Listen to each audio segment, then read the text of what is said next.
Walgreens deals of the week. This week at Walgreens, we are still experiencing some issues with those registered rewards of the P&G. When you spend 20, you get $5 in a registered reward, but no problem because I still have all these awesome things that you can find for such a great deal.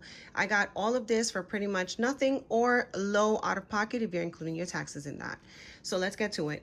It's going to be a great video, so stay tuned so you can see at the end my receipt and what I got back for it.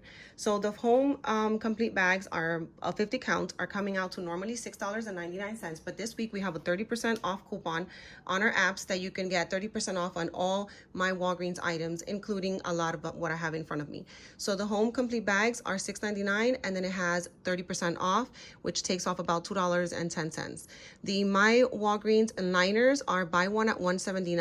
If you can find it cheaper in your store, great. Mine had $79 for the first one. The second one is 25% off.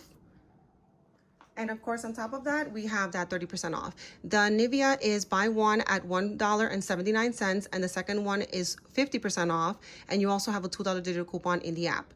The plates are coming out to $6.99 for one. Second one is 50% off, and it also qualifies for the 30% off of the My Walgreens digital coupon. And then we have the Colgate, $4.50 for each one, a total of $9. There are two digital coupons attaching, one for each of the items, one for $2 and one for $3, leaving you to pay $4 out of the $9, and then you're going to get back a registered reward for $4.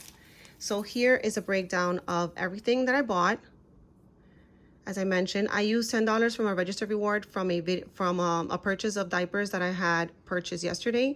And so all my digitals came off. I was left to pay $8.69 before taxes. I was left to pay, like I was saying, $10.77, and that includes my taxes. So before taxes, it was $8.69. But what I got back was the $4 for buying the two Colgates and the $5 from those liners. So as you can see, this deal was amazing. I put all these offers together with that 30% off. Do not let that go to waste. Use your 30% off of the My Walgreens items, and I hope you get yours. If you have any couponing questions, put them in the comments.